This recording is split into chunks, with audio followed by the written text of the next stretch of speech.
Paz do Senhor Jesus, meus irmãos, que Deus abençoe a todos vocês na graça e na paz dele sempre. Nós dependemos dele, nós somos dele, nós pertencemos a ele.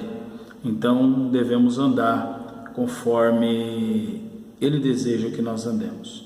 Amém? Hoje eu estou aqui com a minha companheira de hoje, é a Bíblia King James atualizada. Ela está com uma capa diferente aqui que eu fiz, uma capa do exército, né? Uma cor que eu gosto muito. E sempre eu vou estar trazendo assim versões de Bíblia para que a gente possa estar esmiuçando um pouco mais os versículos que nós vamos abordar de uma forma assim bem abrangente. Nós vamos procurar fazer isso de uma forma bem abrangente. E caso fique alguma dúvida, eu sempre volto a repetir. Você deixa no comentário aí embaixo, que a gente procura responder, a gente procura fazer um debate saudável, uma coisa saudável. Eu quero dizer que a gente não está aqui como aqueles teólogos, sabe, cheios de si, para poder teologizar todas as coisas. Não, a gente não está aqui para isso. A gente busca explicar a palavra de uma forma simples, para que as pessoas simples possam entender. E aliás, é um outro vídeo que nós vamos fazer aí um pouco mais para frente, sobre aquele que é pregador. Nós vamos falar sobre pregação, nós vamos falar como fazer uma boa pregação, nós vamos falar sobre que materiais utilizar, como se dirigir às pessoas, a linguagem que nós devemos usar. E você vai ficar surpreso, porque vai ser uma coisa que assim, aquilo que nós vamos falar vai ser totalmente diferente do que você está vendo hoje aí nas igrejas, nos púlpitos das igrejas. Eu volto a repetir, estou aqui na minha igreja, Assembleia de Deus Glória de Cristo, aqui na região sul de Santo Amaro, próximo ao Jardim Ângela, essa região toda aqui, tá? Quiser nos fazer uma visita um dia, você me fala aí, a gente deixa o endereço para você aí embaixo aí, tá bom? Nos comentários, beleza, querido? Para mostrar que a gente é acessível, a gente tem a nossa base, que é a nossa sede aqui, a gente tem o nosso local, né, a nossa base mãe, que é aqui, e nós congregamos, cultos, nós participamos e tudo mais, os trabalhos da igreja. E como todo bom trabalhador de Cristo, a gente tem que ter uma raiz. Como todo bom trabalhador de Cristo, a gente tem que ter um lugar onde você pode ter informações. As pessoas que querem ter informações, por exemplo, de um pastor ou de um ministro, alguma coisa, tem que saber onde é o lugar dele, a base dele, porque ali ele vai ter informações boas ou ruins, mas ele vai ter informação. Pregador ou ministro que não tem um lugar que seja fixo, não é? Ele já é meio duvidoso. Pregadores, cantores, esses ministros que andam por aí, mas eu sou itinerante. Você pode ser itinerante, mas você tem que ter a tua base, e a tua base tem que ter ali todo, como a gente fala, toda a tua capivara tem que estar ali, porque a gente tem que ter as referências no dia de hoje, daquelas pessoas que sobem nos nossos púlpitos, as pessoas que nós chamamos para as nossas igrejas, nós temos que ter referência. Isso a gente vem batendo nessa tecla sempre.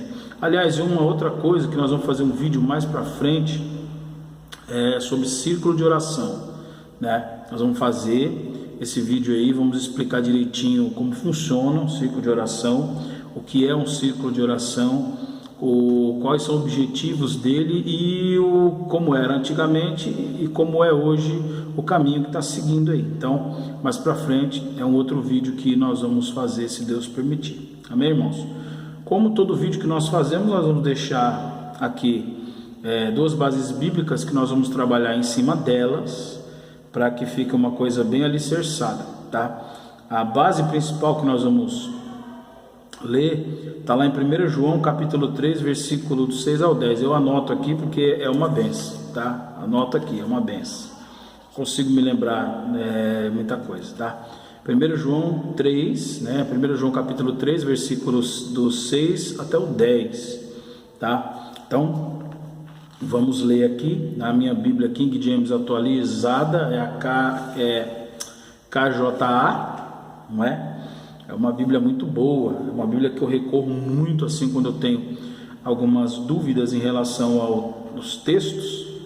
Eu recorro sempre a ela, a Bíblia Viva também, a NVI, Nova Versão Internacional e outros tipos de Bíblia que tem uma linguagem um pouco mais atualizada. Tá? Lembrando que eu sempre prefiro a Almeida Revista Corrigida, eu sempre gosto, é a que mais eu gosto. Então vamos lá, vamos ler. Diz assim, 1 João 3, a partir do 6. Olha só: todo aquele que permanece nele quem? Em Jesus Cristo. Todo aquele que permanece nele, em Jesus Cristo, não vive pecando. Ponto. Todo aquele que permanece nele não vive pecando. Faz de tudo, tenta de toda forma, se esforça, como tem parte lá que Paulo diz, né, que ele esmurra o corpo dele, que ele se esforça ao máximo para não pecar, para fugir do pecado. É uma coisa que nós temos que fazer. Não adianta você falar assim, não, eu não consigo e a carne é fraca. Não, é uma coisa que você vai viver 24 horas tentando vencer a sua carne, os desejos da carne pelo Espírito. Isso é fato. O crente, o cristão, o evangélico, seja lá como você gostar de se denominar, você tem que buscar dia após dia se melhorar. Não tem o que fazer. Tem horas que a gente não consegue, a gente acaba enfiando o pé pelas mãos, mas é uma coisa que você tem que, é uma busca, é um objetivo que nós temos que ter, tentar se melhorar para a gente mesmo, para a família, para a sociedade, para todo mundo. A gente tem que tentar ser pessoas melhores. E o que acontece, infelizmente, nesses dias de hoje é que as pessoas não tentam, elas nem tentam. Elas falam, eu sou fraco mesmo, ela nem tenta. Então ela fica vivendo no pecado, achando que dá para conciliar as duas coisas, o pecado e a santidade. Não dá. Ou você se santifica ou você se suja. Não tem como ser as duas coisas juntas. Não dá para jorrar de uma mesma fonte água boa e água ruim. Não dá para agradar dois senhores, né? Deus e o diabo. Não dá para você ser uma pessoa de vida dupla, ser bom para umas coisas e ser ruim para outras. Não tem como, tá? Então, todo aquele que permanece nele não vive pecando. Tenta, irmãos, tem que tentar. De tanto tentar você vai conseguir. Toda pessoa que continua no pecado, vamos supor que fala que é crente, que fala que é evangélica, e aí você já vê, já elimina um monte de gente que a gente conhece, né? Toda pessoa que continua no pecado não o viu, nem tampouco o conheceu. Eu sou crente, eu sou evangélico, eu sou cristão, sou de Deus, mas eu continuo no pecado, me esforçando para pecar, continuo na vida dupla, continuo na vida pregressa, continuo na vida de coisa errada. Então eu nem o ouvi e nem o conheci. Apenas eu falo que eu sou, mas sou evangélico, mas não é, entendeu? Não é. E aí ele continua: filhinhos, ninguém vos iluda. Filhinhos, ninguém vos iluda. Não adianta vir querer falar, sabe? Ninguém vos iluda. Quem pratica a justiça é justo, assim como ele é justo. Aquele que vive habitualmente no pecado é do diabo. Vive no pecado, não é de Deus, é do diabo, é simples assim. Aquele que vive habitualmente no pecado é do diabo, pois o diabo peca desde o princípio. É lógico. Se é crente e vive no pecado, não é crente. Seu pai não é o Senhor Deus, seu pai é o diabo. É simples assim. Aí diz, né? Para isto o Filho de Deus se manifestou, para destruir as obras do diabo. Só tem uma forma de você destruir as obras do diabo, do inimigo. É pelo poder de Cristo. Não tem outra forma. Não é? E uma vez destruído aquilo ali, destruído está. A gente não tem que ficar, quando a gente vai ali, né, caminhando, a gente vai conquistando as muralhas, as barreiras. Não adianta você voltar para trás de novo e buscar de novo aquilo que você que era objeto de pecado. Não adianta. Você tem que prosseguir para frente, como o Paulo diz, né? Prosseguir para frente, para o alvo. O alvo é Cristo, não tem que voltar para trás, ficar lembrando de coisas do passado. Acabou. e tentar ali, cada dia mais se melhorar em todas as coisas. Lógico que vai ter coisa que vai ser difícil, mas para isso se manifestou o Filho de Deus, para desfazer essas obras, para nos ajudar a vencer, para nos ajudar a conquistar a nossa liberdade em relação a essas práticas, tá? Todo aquele que é nascido de Deus não se dedica à prática do pecado. Todo aquele que é nascido de Deus não se dedica à prática do pecado. E é tão simples, isso está aqui, está na Bíblia. É simples. Todo aquele que é nascido de Deus não se dedica a... Todo aquele que é nascido de Deus não se dedica à prática do pecado. Porquanto a semente de Deus permanece nele e ele não pode continuar no pecado, pois é nascido de Deus. Não tem como você falar que é crente, é cristão e você continuar no pecado. Não adianta, irmãos. E o que é pecado? Pecado é tanta coisa hoje. E se a gente for falar, isso aqui dá uma confusão. Mas a gente tem que falar. O que é pecado? É tudo aquilo que nos afasta de Deus. Não adianta o mundo falar para você que não é mais pecado, se a Bíblia não tirou isso da lista de pecado. A Bíblia continua a mesma. O que é pecado? O adultério é pecado, fornicação é pecado, bebedeira é pecado matar, roubar, assassinar, é a mesma coisa de matar, né? Mas dependendo da justiça, ele vai mudar tudo. Então isso é pecado. A blasfêmia é pecado, a mentira é pecado, a intolerância é pecado, mas a intolerância é aquela que você causa mal às pessoas, não é? Então isso tudo é pecado. E não adianta, irmãos, não adianta o mundo falar para você que não é mais pecado. Agora, é uma nova. O mundo agora disse que o adultério não é mais pecado. Problema do mundo. Nós seguimos a palavra de Deus, nós seguimos a Bíblia. A Bíblia diz que o adultério é pecado. A Bíblia diz que a bebedeira é pecado. A Bíblia diz que pornografia é pecado. A Bíblia diz que mentira é pecado. Então continua sendo pecado. Tem para onde correr, tá? Desse modo, conhecemos quem são os filhos de Deus e quem são os filhos do diabo. Simples, irmãos. É desse modo. Diz que é crente e continua no pecado, é filho do diabo. Diz que é crente e continua ali tentando santificar a vida, né, de santificação, cai aqui, levanta ali, vai, é crente, é nascido de novo. Agora o que a gente vê hoje em dia, as pessoas não estão nem aí, muitas pessoas não estão nem aí, continuam no pecado e parece que gosta, parece que é bonito, parece que não, mas não é que nem diz aqui, não viu e nem tampouco conheceu o Senhor, por isso que pratica as obras do pecado, tá? Desse modo conhecemos quem são os filhos de Deus e quem são os filhos do diabo. Quem não pratica a justiça não procede de Deus. Quem não pratica a justiça não procede de Deus. E tem outro versículo aqui, que é esse finalzinho aqui, que as pessoas que querem viver a prática do pecado se apegam. De tudo isso que nós vimos, que nós lemos, elas se apegam a isso daqui. Nem tampouco aquele que não ama seu próprio irmão. De tudo que nós falamos, a pessoa só foca nisso aqui. Mas você não pode falar, você não pode apontar o pecado do seu irmão, porque você não está amando. Então, se você não está amando, então você também é filho do diabo. Não, amor aqui é diferente. É um amor de pai. Sabe qual é aquele amor puro, amor de pai, que dá a vida pelo próprio filho, que faz tudo pelo filho, quer ver o bem do filho. Porque o verdadeiro pai e mãe é esse, que quer ver o bem do filho, que faz tudo para o filho ter uma vida de bênção, uma vida de vitória. Então ele vai repreender quando tiver que repreender, ele vai presentear quando tiver que presentear, ele vai elogiar quando tiver que elogiar, mas vai castigar quando tiver que castigar. O que é castigo? É outra palavra que a gente não pode falar, né? Castigo. Qual é o castigo? Você vê aí qual é a prática da sua família, da criação dos teus filhos. O que seria um castigo bom para o teu filho? Tem filhos que um castigo é tomar umas palmadas.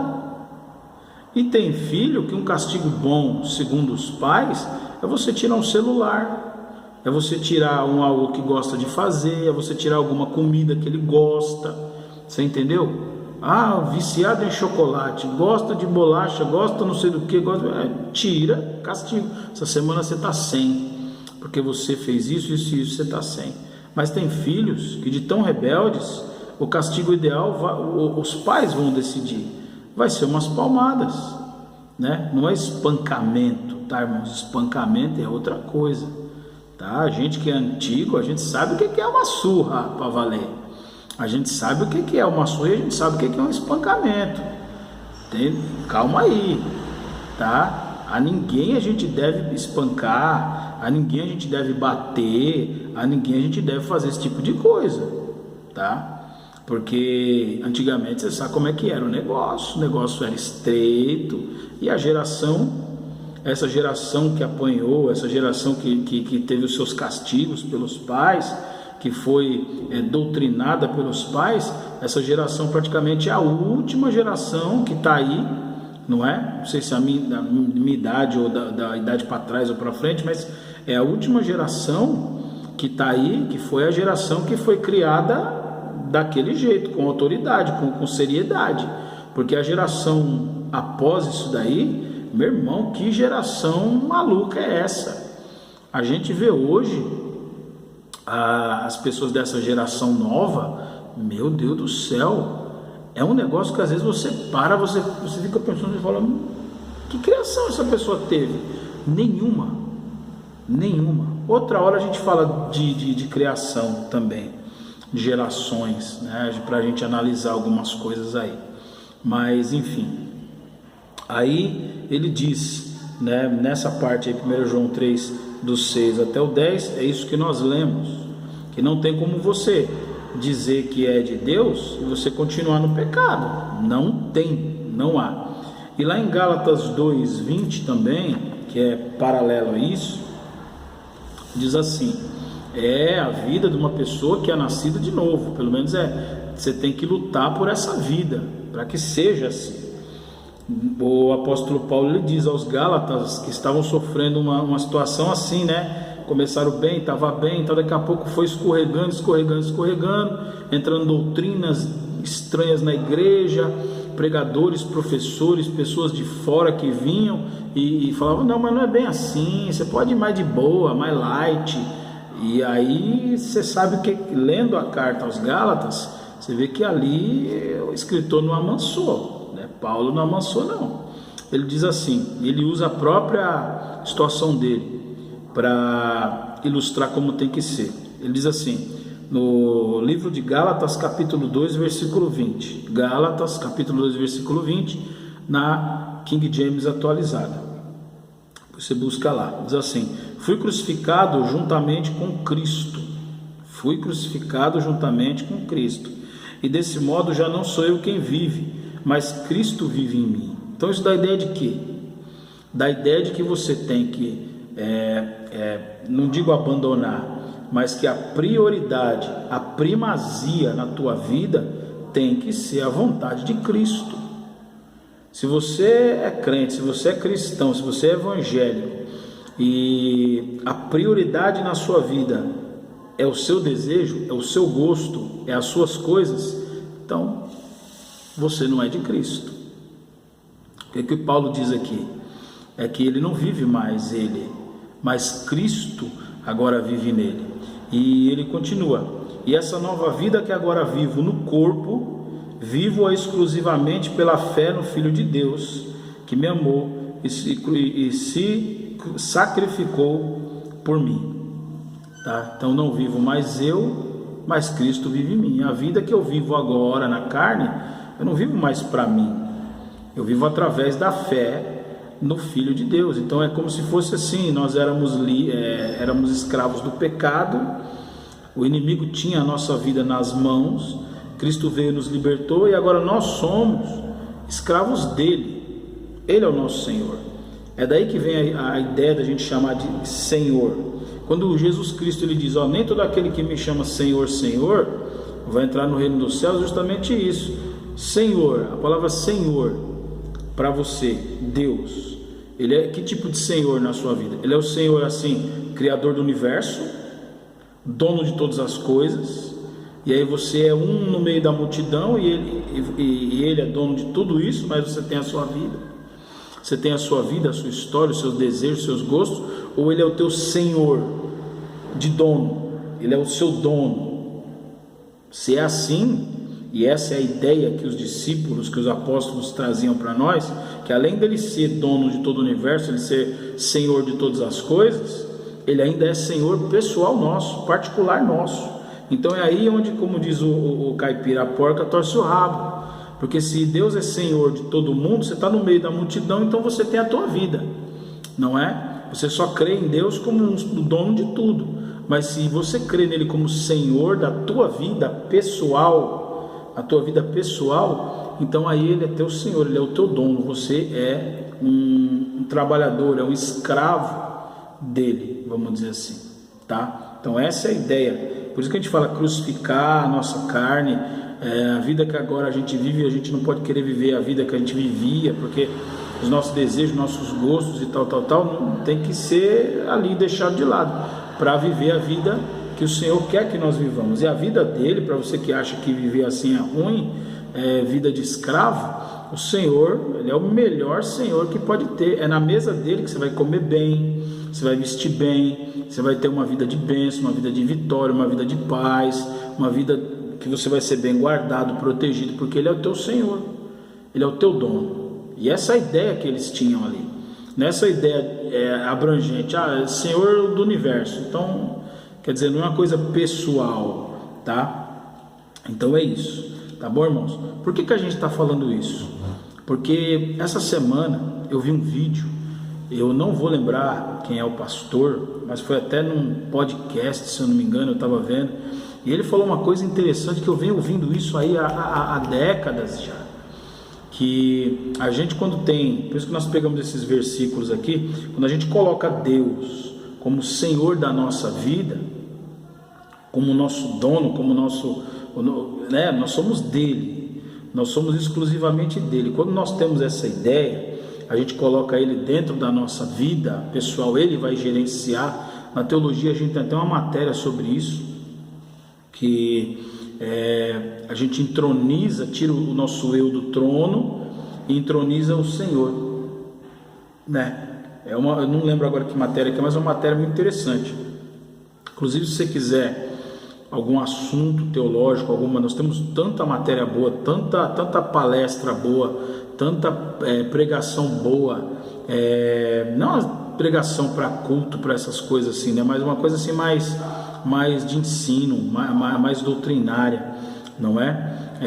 Relacionada a esse tipo de coisa, tantos assuntos. Esse específico é sobre isso, você tirar o eu do trono da sua vida, entronizado ali na tua vida, e você entronizar ao Senhor, Cristo. E aí, quando a vida é o eu que está ali tomando conta, dominando de tudo, a vida acontece uma série de coisas ao nosso redor, que aí você vai ver, vai bater mesmo o que acontece na tua vida, no teu ministério, na tua casa, na tua família e tudo mais. Quando você tira o eu e coloca o Senhor, aí você vê que tudo aquilo ele vai restaurando, ele vai mudando, ele vai arrancando fora aquilo que não presta e vai colocando coisas boas, coisas do céu, né? Porque o Senhor, se tem alguém que sabe que é coisa boa, é o Senhor para nós. Amém, irmãos? Então, esses versículos eles dizem isso. Esse pastor ele dizia o seguinte, mesma coisa que os meus professores na teologia falavam há 20 e tantos anos atrás. Eles falavam assim, sabe por que essa geração de hoje, voltando à geração de hoje de crentes, que para mim é uma geração doente, é uma geração fraca, uma geração cheia de mimimi, uma geração até frouxa, uma geração abalada mentalmente, uma geração abalada psicologicamente, sentimentalmente. Eles são abalados, porque eles são acostumados a receber pregação de que tudo é deles, de que eles são os melhores, eles são os bambambam, e é tudo mais e tal, e não preparam eles para as horas de problemas na vida.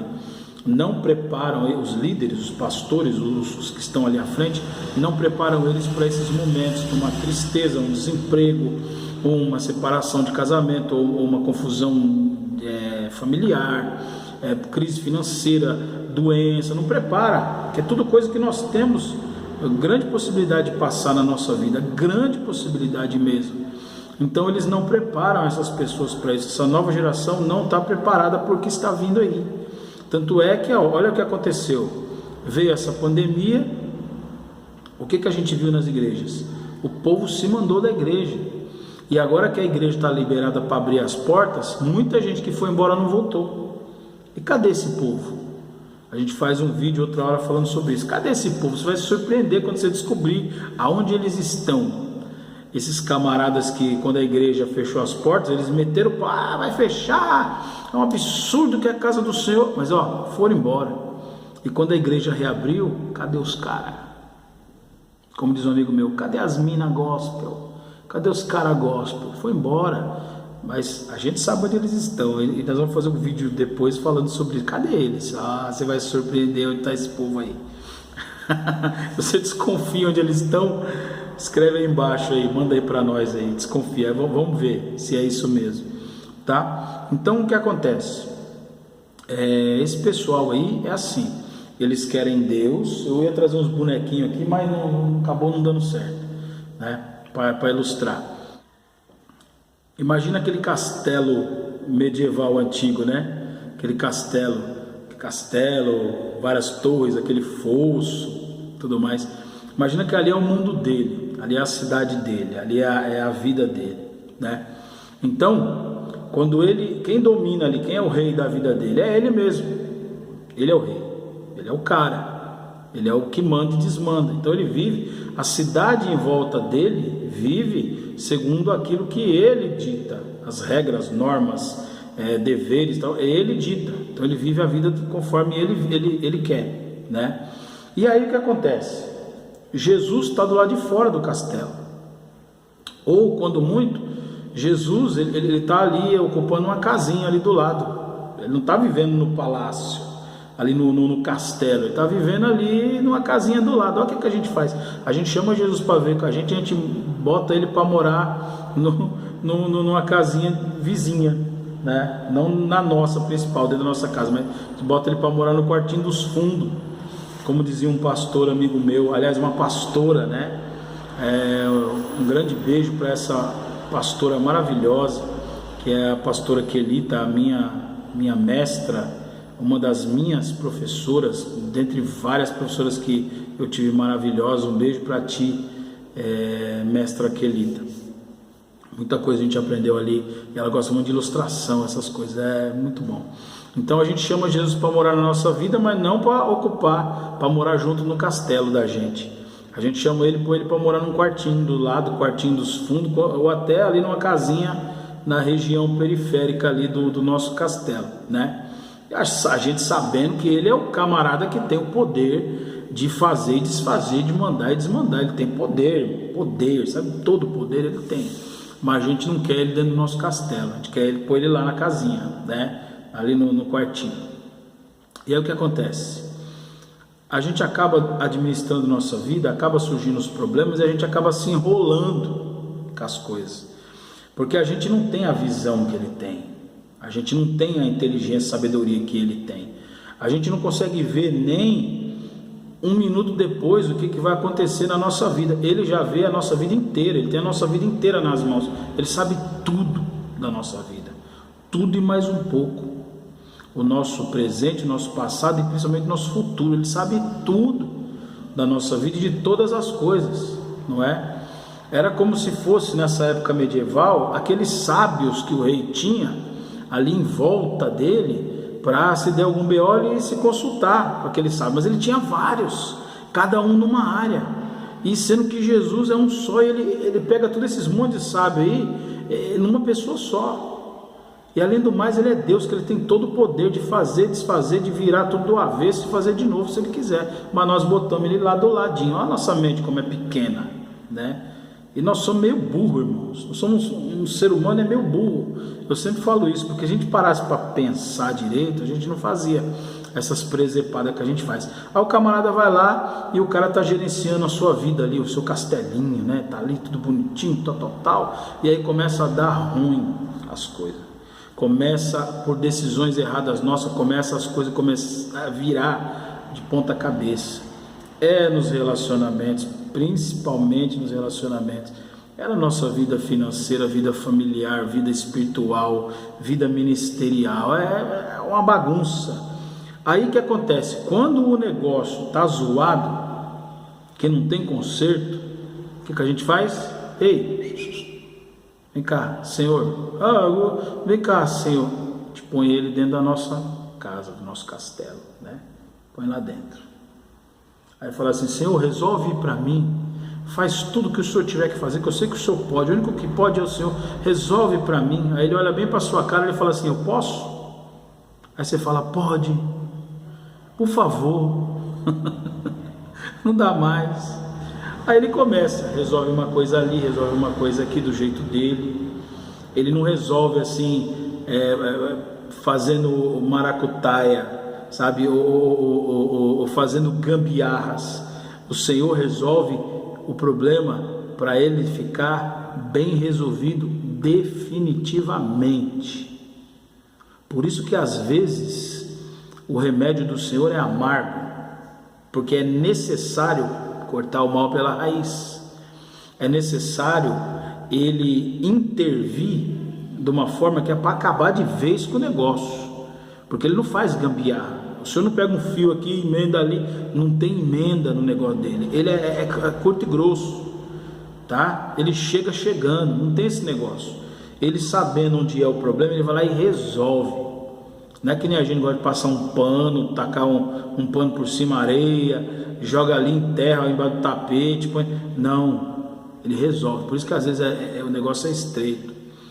Aí resolve uma coisa, resolve outra, resolve outra, resolve outra. Daqui a pouco o castelo está de novo, em bom funcionamento, tudo funcionando perfeitamente, todos trabalhando perfeitamente. Aí quando Jesus pega e fala: filho, acabei. Aí você fala: acabou, Senhor, acabou, então agora pode ir embora. É assim, sabe por quê? Porque você quer de novo você mandar e desmandar, fazer e desfazer. Sabe o que vai acontecer? Você vai enfiar o pé de novo na jaca, e aquilo que ele resolveu, que ele consertou, não é que vai voltar de novo, são outros problemas maiores que vai vir. Sabe por quê? Porque você fez burrada de novo, meu irmão, outra vez. E o inimigo, como é esperto, o inimigo, como é malandro, ele vendo que o Senhor resolveu aquilo, ele vai criar uma outra coisa, só que uma dosagem maior, uma coisa maior, um problema maior, uma coisa mais ainda perigosa para a tua vida, tá? É isso que o inimigo vai fazer. Aí você pega, bota o Senhor de novo para fora do teu castelo, deixa ele lá no quartinho. E nós somos craques em fazer isso, porque a gente gosta do culto, né? Uma vez por semana vamos no culto, aleluia, aleluia, aleluia, Senhor, te amo, te adoro, né? Como tinha uma música antiga, né, que falou: eu te amo, te adoro, te gosto, que é da minha época, vai lembrar. E aí quando termina o culto, cada um para o seu lado: o Senhor, obrigado aí, mas pode ir para sua casinha, eu vou para a minha. Não. É por isso que a gente bate muito nessa prática das igrejas hoje, porque você vê, vamos ser sinceros, você vê cultos, irmãos, como a gente está acostumado a ver, você vê cultos e as pessoas, elas ainda, a gente dá risada com isso, porque a gente conhece a vida das pessoas, a gente conhece o ministério dessas pessoas, desses irmãos, e eles vão fazer uns cultos da hora, fala para você, visão assim, estética, uma coisa da hora, né? Agradável aos olhos, agradável aos ouvidos, as coisas da hora. Aí meia dúzia lá profetizando, aí põe as pessoas rodando, profetizando, e isso que te digo, que não sei o que, e a pessoa chora e se abraça, e Jesus está lá no meio, tá? Não esquece, ele está lá. Aí o que acontece? 1h30 depois, 2 horas depois, acabou. Cada um para o seu lado. É por isso que as pessoas continuam, depois de uns cultos desses, é por isso que as pessoas voltam de novo para a sua vida medíocre, para a sua vida complicada, para os seus problemas de novo. Por quê? Porque acabou o culto, Jesus pode ir embora. ele vai para um lado, Jesus vai para o outro. Só se encontraram ali na igreja. E aí, sabe o que seria interessante? Se Jesus tomasse conta da nossa vida inteira. Primeiro, ele habitasse conosco dentro do nosso castelo. Segundo, estivesse na mão dele a autorização, porque nós temos o livre-arbítrio, a vida é nossa, inclusive ele que fez isso, tá? Não é que nós somos poderosos ou a gente pode fazer isso porque nós deu na telha, mas ele que criou isso, ele nos deu o livre-arbítrio para a gente tomar conta daquilo que é nosso. A vida é minha, eu tomo conta, eu faço o que eu quero na minha vida. Mas aí sabe o que acontece? A gente acaba fazendo burrada. Se a gente desse a autorização para ele, falar, Senhor, está aqui a autorização, meu livre-arbítrio está nas tuas mãos também, entra aqui na minha casa. E aí tem aquela música, né? Entra na minha casa, entra na minha vida. Olha a letra dessa música. Você vê se o povo que canta essa música não é um povo meio mentiroso, desculpa falar, mas o camarada vai no culto, mas é aquilo que eu falei, né? No culto tá lá, todo mundo junto, não é? Ali é o ponto de encontro, acabou o culto, tchau. Entra na minha casa, entra na minha vida, mexe com minha estrutura, sara todas as feridas, me ensina a ter santidade, quero amar somente a Ti, porque o Senhor é meu bem maior, faz um milagre em mim. Ó, entra na minha casa, entra na minha vida, mexe com minha estrutura, ó, casa, vida, estrutura, é o castelo. Sara todas as feridas, é o trabalho que ele vai fazer. Me ensina a ter santidade, quero amar somente a Ti, o Senhor é meu bem maior, milagre. Isso é um milagre que ele fez, né? Acabou o culto, Senhor, pode ir embora para sua casa, eu vou para a minha. Aí Jesus fala assim, ué, mas você não falou entrar na minha casa? É, para entrar só para resolver, tá? Resolveu? Pode ir embora para a sua. Isso é grave. O que nós deveríamos fazer? Entregar a nossa vida na mão do Senhor, entregar a nossa casa, o nosso castelo, tudo que envolve a gente na mão do Senhor. Falar, Senhor, a partir de agora, o Senhor vai habitar na minha casa. A minha casa é a tua habitação. A minha casa é o teu local, Senhor. É tua, te pertence a minha vida. E aí quando a gente imagina que dentro de nós, como a Bíblia diz, é o templo do Senhor, e esse templo a gente pega o Senhor e põe ele para dentro, põe ele para fora, põe ele para dentro, põe ele para fora. Ah, irmão, isso dá uma tristeza no coração, irmão. Dá uma tristeza no coração. Tem uma matéria que eu considero como a matéria mais forte da teologia da escola do NFCL, que é o templo interior. Essa matéria, toda vez que a gente ministra, coisas acontecem. Eu não vou entrar em detalhes aqui, mas é uma matéria que mexe com as estruturas físicas e espirituais das pessoas. Todas as vezes que nós ministramos essa matéria, que 6, 7 aulas, é como se fosse um módulo, 6, 7 aulas, templo interior, alguma coisa acontece dentro das pessoas, você sente, a ponto de uns ficarem tão irados e tão irritados que saem metendo o pé, acusando de tudo.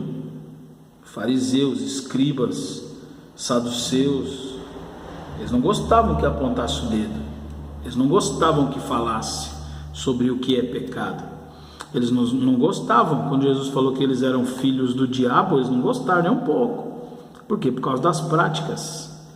Mas outros que são sinceros, esses tomaram para si a palavra, a ministração, a matéria, e eles mudaram. Até hoje eles são pessoas diferentes no ministério, na família, na casa, no trabalho, na escola, são pessoas diferentes, não foram mais as mesmas depois dessa matéria, né? Então, se tiver interessado aí, você manda um joinha para nós aí, dá um ok para nós, comenta alguma coisa que a gente vê a possibilidade de ministrar aí onde você está, na sua igreja, na sua comunidade, nos grupos, nos ajuntamentos, onde for. A gente não escolhe lugar, a nossa escola não escolhe lugar, a nossa escola foi criada para levar a palavra verdadeira, a palavra antiga, o caminho antigo que era trilhado pelos homens e mulheres de Deus do passado.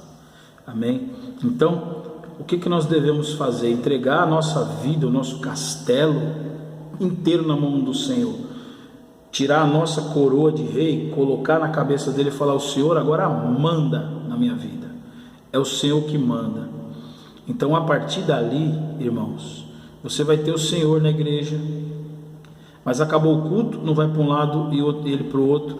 Ele vai para a sua casa junto, ele vai para o seu trabalho junto, ele vai para a sua família junto, ele vai para o seu relacionamento junto, vai para a sua área financeira junto, para a sua área psicológica, sentimental. Ele vai estar junto em todas as áreas da sua vida, porque você agora pertence a Ele.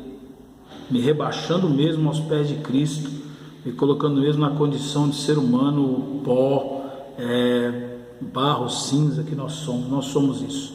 E se a gente não coloca isso na nossa vida, que toda retrospectiva que a gente for fazer da nossa vida, da nossa caminhada, a gente não colocar isso, que nós não somos nada, nós não conquistamos absolutamente nada. Quem conquistou foi o Senhor, Ele permitiu de nós desfrutarmos.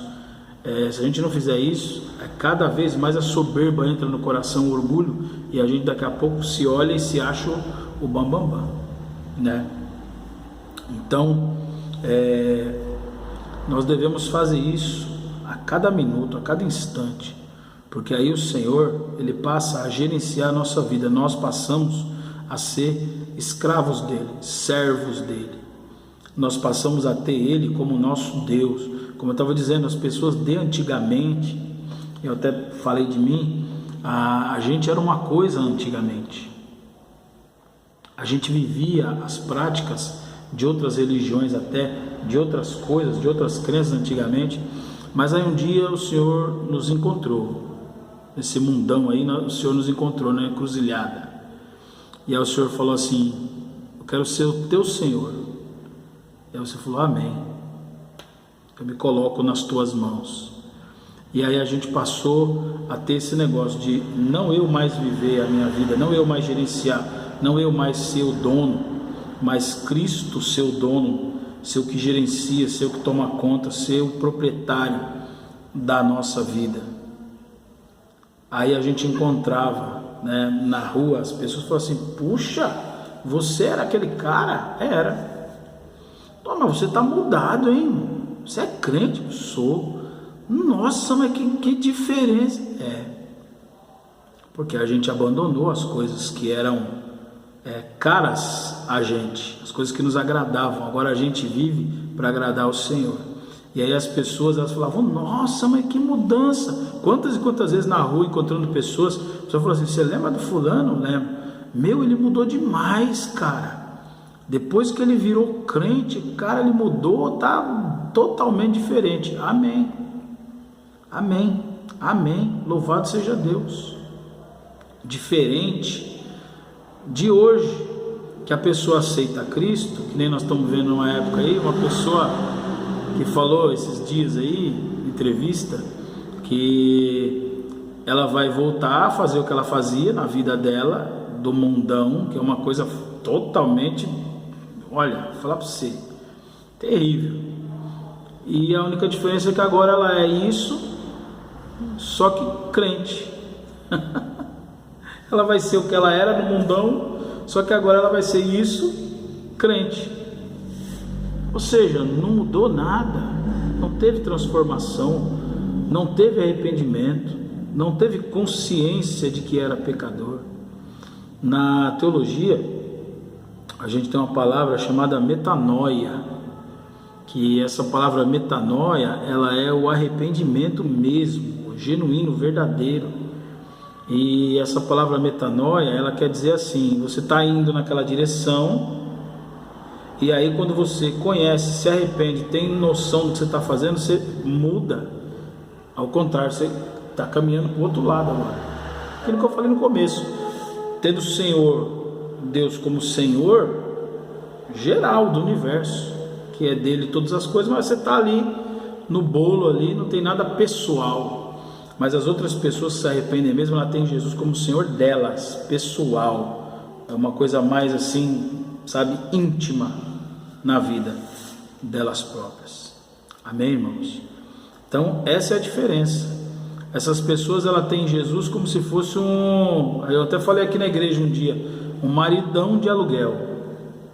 Sabe o que é maridão de aluguel? Aqueles camaradas que você, tipo, estourou um cano na sua casa, chama ele, oh, dá pra você vir aqui? Estourou um cano, o cara vem, arruma, recebe e vai embora. Agora a luz aqui quebrou e deu um curto-circuito aqui na caixa, não sei o que. A pessoa vai lá, o maridão de aluguel. O cara vai lá, faz, recebe e vai embora. É assim.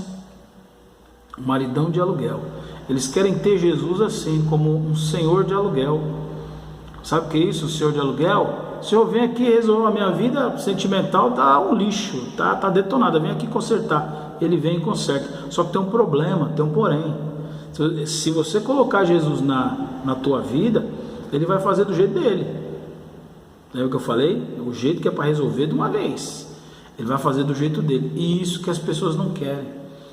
As pessoas não querem Jesus, como diz, né, metendo o bedelho ali naquela área da sua vida que está meio nebulosa. Naquela área da sua vida que tem algumas coisas escondidas. Você não quer que Jesus mexa ali. Não é assim? É assim, irmãos. É assim. E por isso que eles não trazem o Senhor, não se entregam de corpo, alma e espírito para o Senhor tomar conta da vida deles. Porque tem coisa escondida, eles não querem. Eles querem fazer Jesus como se fosse um maridão de aluguel, um senhor de aluguel, um faz tudo, um consertador de problemas. Mas acabou o serviço, pode ir embora, Senhor. Olha lá para a tua casa, quando eu precisar eu chamo de novo. Nossa, que coisa terrível, né? Essas pessoas nunca vão viver as bênçãos de Deus na vida de forma total e plena. Essas pessoas nunca vão desfrutar o que é a paz do Senhor, do coração, que ultrapassa, que excede todo o entendimento. Essas pessoas nunca vão ter uma noite de sono tranquila, abençoada, de saber que o dia de amanhã pertence ao Senhor. Essas pessoas estão perdendo muita coisa, porque elas querem ser aquelas que resolvem, aquelas que fazem, e só pede ajuda quando o negócio está feio. Você vê, a pessoa some da igreja, sumiu, dali um tempo volta. Quando volta, você já sabe que tem problema, está vindo buscar o quê? O maridão de aluguel. Veio, pastor, eu estou passando por uma necessidade. É sempre assim. Volta para a igreja porque está com problema, está enrolado, veio buscar o trabalho, né? E aí a gente vai, aconselha, a gente fala, a gente explica como é. Entrega a tua vida na mão do Senhor, meu filho, minha filha, e no mais ele fará, tudo mais ele fará. Ele vai consertar tudo, colocar tudo no lugar. A pessoa fica ali de cabeça baixa. Quando a vida começa a melhorar, né, o Senhor começa a trabalhar na vida dela, que deu aquela melhorada, ela vai embora de novo. Senhor, valeu, hein? Show, hein, Senhor? Obrigado, hein? Nossa, o Senhor é maravilhoso, mas pode ir lá para sua casa lá. Quando eu precisar, eu te chamo de novo. Meu Deus, é complicado. Amém, irmãos? Entregue os teus caminhos ao Senhor, confia nele, e o mais ele fará. O Senhor é aquele que nos dá as bênçãos onde não tem. Ele nos dá prosperidade onde não há prosperidade, dá paz onde não tem paz. O Senhor é aquele, como diz uma das parábolas ali, uma das histórias bíblicas, que o Senhor, ele colhe onde ele não plantou. Ele faz e acontece. Ele dá uma ordem e a ordem se cumpre rapidamente. Ninguém deixa de cumprir uma ordem direta do Senhor. Ninguém. A Bíblia diz que a natureza inteira,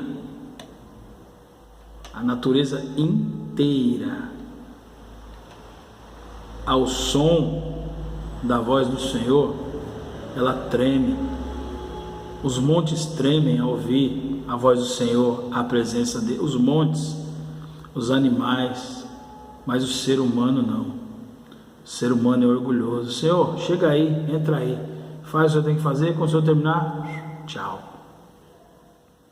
É complicado. Amém? Deus abençoe você, que você medite nessas palavras e que você se conserte, irmão. Bote o Senhor para ser o rei do seu castelo, o dono da sua vida. Faça isso enquanto você pode, enquanto é tempo. Amém? Deus abençoe, Deus te guarde, que o Senhor esteja com você a cada dia.